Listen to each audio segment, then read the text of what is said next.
So a little bit of history about Shine. We're often asked, why is the firm called Shine? Is it a ray of light? And I say, no, the lawyer who started the firm was a fellow called Shine. His name was Kerry Shine. He started the firm up in Toowoomba on the 1st of April 1976, April Fool's Day, and the same day that Apple Computer Co. started operations in California. Kerry retired from the law, went into a career in politics, and was ultimately the Attorney General for the state of Queensland. Throughout the 1990s, we had a pivotal change. We were a full-service law firm in those days, like most firms, but we made a decision in the mid-90s that we love litigation and we love acting on the side of the plaintiff. So we set about building a practice that was purely acting for plaintiffs and purely recovering damages for those who had been wronged. We moved to Brisbane in the 1990s, having been a Toowoomba firm for 20 odd years. We started actively working in mass tort and class action litigation. Throughout the 2000s, we set about a journey of organic growth around the place. Our first goal was to build out Queensland and be the largest player in Queensland, and we achieved that goal. We then started entering interstate markets. We went to Victoria and WA. We formed a strategic alignment with Erin Brockovich, and that alignment remains today. And we rebranded the firm Shine Lawyers. It was known as Shine Roach McGowan in those days. We then branched into New South Wales, opened a social justice practice, and opened what we call our new practice areas. We listed the company in 2013, so we're entering our 10th year as a listed company on the ASX. From 2014 through to 2021, we grew particularly our class actions and abuse practices and built out our national footprint. So today, as Tim said, we operate in all states and territories in Australia except Tasmania, and we have offices in Christchurch and Auckland in New Zealand. We are one of the leading PI firms in the country and one of the leading class action firms in the country. So the parent company is a company called Shine Justice. Inside that, we have a series of law firms separately branded.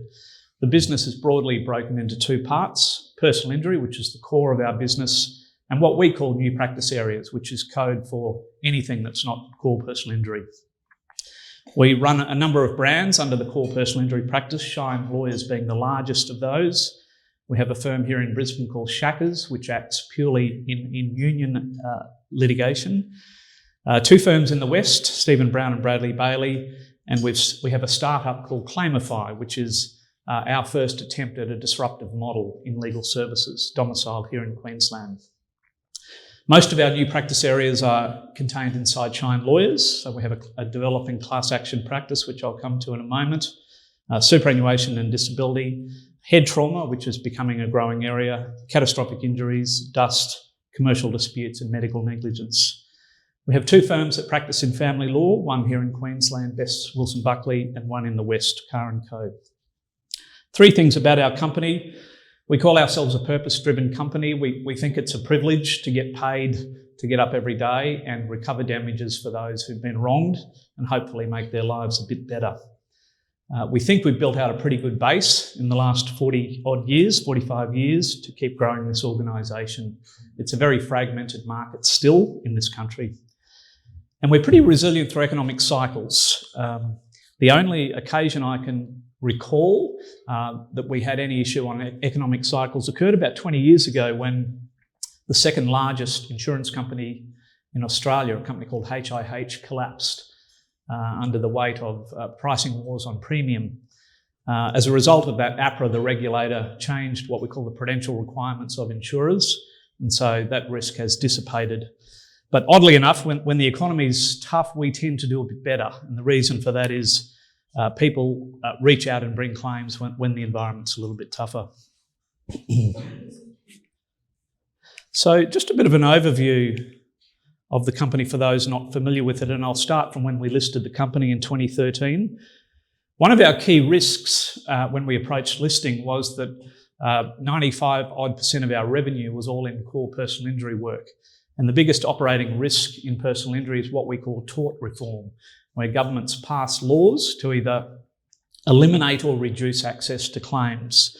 And so we had a strategy that we wanted to build out our practice areas and have a broad mix so that we were largely immune to any reform that's come along. So in the last 9 years, we've shifted that dial from 95 core, 5 new practice to 54 new practice, 46 core at the moment. So we're pretty happy with that. We had about 600 people when we listed the company. We've clicked over 1,000 now. There were 30 offices, now 54. And in the life of Shine, we've recovered circa $7 billion for our clients, numbering 54,000.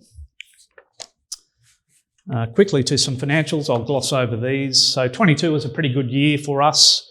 We had good results across all metrics. Cash was down a bit for us in the 22 year. We are investing pretty heavily in a couple of strategic initiatives at the moment.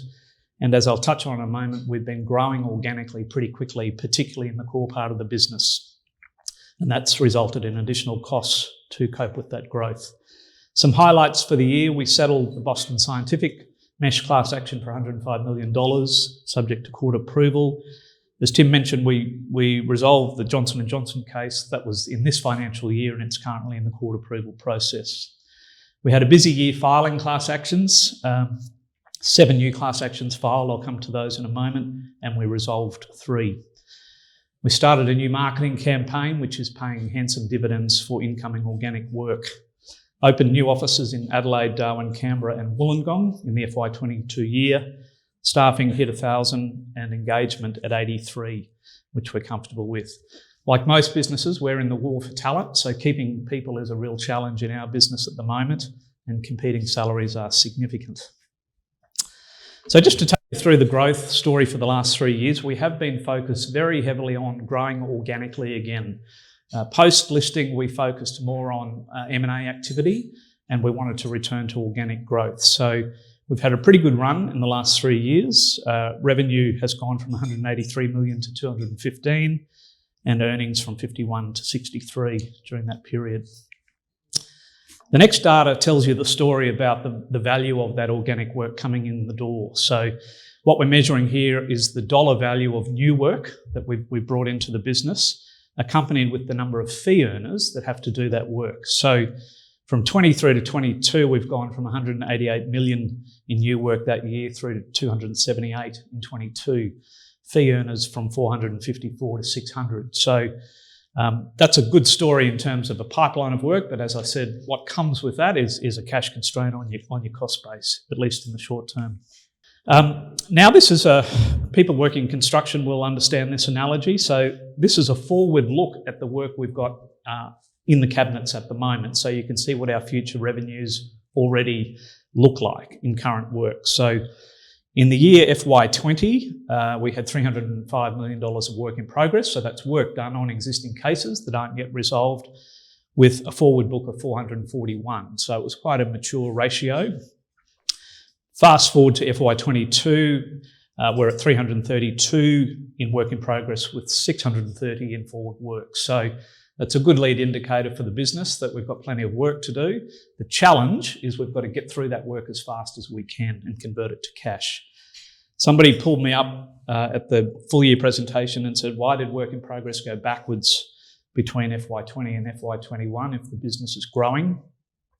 And the answer to that is we recovered a portion of the Johnson & Johnson funds and billed those off as circa $20 million in one hit, got billed off. Now, some key indicators just in terms of our 5-year trajectory that I thought I'd share. Earnings and revenue we've had a look at for 3 years, but we've been on a pretty good trajectory in the last little while, and our goal is to keep that organic growth going in the business, and then the icing on the cake is M&A activity. We've been working very hard on diversifying the revenue mix so that we can mitigate or eliminate the risks of tort reform that I spoke of earlier. And finally, we've been slowly ticking up our dividends. We're still unfranked in our dividends. Class action, so it's a key part of our business today. It's a very competitive space. It's only going to get bigger. Depending on what side of the spectrum you're on, class actions are a really good thing or a really bad thing. I tend to find when I'm speaking to corporate people, I'm the sole proponent that it's a good thing in the room, but nonetheless. So we have quite a number of class actions on our books at the moment. I mentioned we filed 7 this year. Evans Dixon, Q Super, McDonald's, Nuix, EML, A2 Milk and Beach Energy. I don't tend to get a Christmas card from the AICD, even though I'm a member. But anyway, we have another 12 that are in what we call the investigation phase, and we have a further 10 that are in scoping phase at the moment. So it is a big part of our business. There was some reform, oddly enough, in class actions a couple of years back. Those who are close to it might recall that in an effort to slow down the rate of litigation funders coming into the market, the Morrison government brought in some restrictions. Firstly, requiring that litigation funders must hold an AFSL licence. And secondly, declaring that lit-funded class actions were in fact managed investment schemes. The full court of the federal court has recently kicked out the idea of them being managed investment schemes, and a change of government has vowed to unwind those restrictions. Our view as a firm was we didn't mind the restrictions. We thought there were plenty of funders coming into the market and they were doing very well out of class actions. We think the bigger class action firms will be the ones that will do well out of any change, and the firms with a very diversified book of work. So very deliberately at Shine, we have a very diverse class action practice ranging from environmental, products liability, consumer, finance, securities and the like, just to protect against that. A little bit on innovation. John and I were just discussing the cost of IT a moment ago, and he wisely said that he's putting his head down. We're spending some money on some innovation at the moment. This is a piece of software we've been developing for a couple of years now. We call it the Shine Tracker, and it's an app device where all of our clients in real time will see a series of things through an app device. They'll see where their case is up to, how many steps are left to go, is it in front, is it behind, what's it costing. It will upload, download information, it will book appointments for clients, it's got GPS tracking capability. For my sins as the CEO, I often get to hear from disgruntled clients from time to time. And the number one complaint about lawyers, you might be shocked to hear, other than they charge too much, is they don't communicate well with their clients. They don't get back to their clients. So our clients will see all of this in real time. And when I mooted the idea with our lawyers, I was howled down that this is the dumbest idea I've ever come up with. And I thought we're on a winner. Because it's going to lift accountability inside our organisation. So we're about to launch that in its real-time phase later this month. And so it's an innovation we're very excited about, and we think it will be a game changer. Touching a bit on what we're up to strategy-wise. So firstly, we have 5 pillars that we execute our strategy through. We have a methodology for strategic execution that we sourced from the United States. We consult to a fellow called Vern Harnish, who specialises in fast growth companies in the US. So I'll just tell you how we're working through our strategy as a company. The first pillar we have is champion the client. And what that means to us is if we actually do the right thing by the client, all the other stuff will take care of itself. And that's why it becomes the most important pillar for us. The first initiative is the tracker that we just talked through.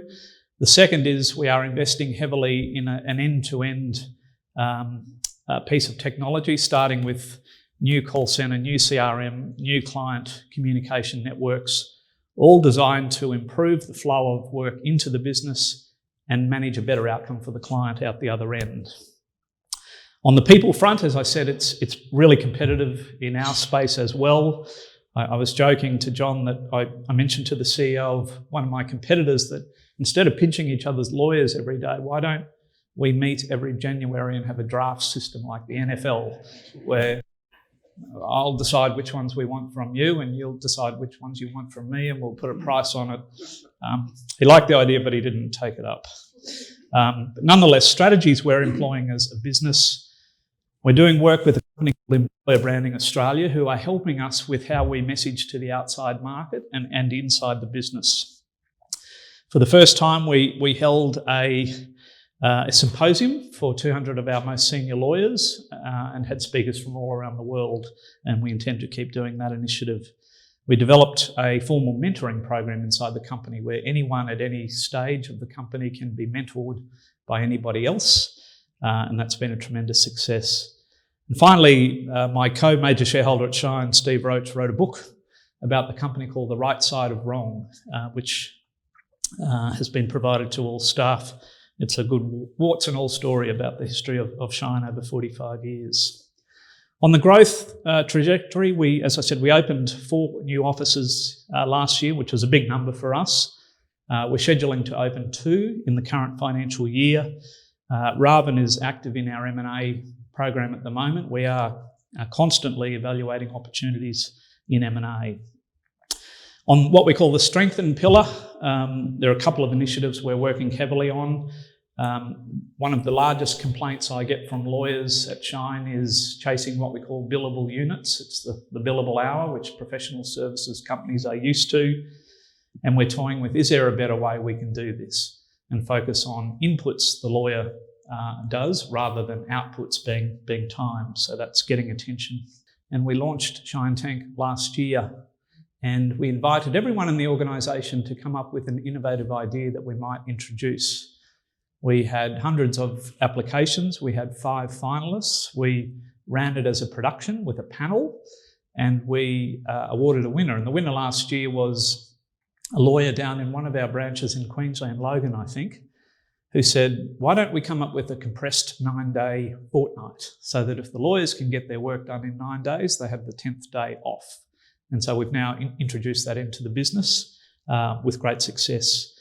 We've just run the second of those, and we're about to announce the second one. So for quite a simple initiative, it's produced some terrific ideas. So in closing, where Shine is going, we've been on a pretty good journey for 45 years. We've had a few bumps along the way, but we're growing the company organically again. We're in good, solid shape for M&A as well. There are 3 things that govern where we're headed in the next little while. The first is we are a purpose-driven company, and we're going to keep doing the types of things we are doing. Sadly, I think there will always be litigation around. I don't think the world will live in such harmony that lawyers will become redundant, and our plan is to build that footprint as far as we can. Thank you.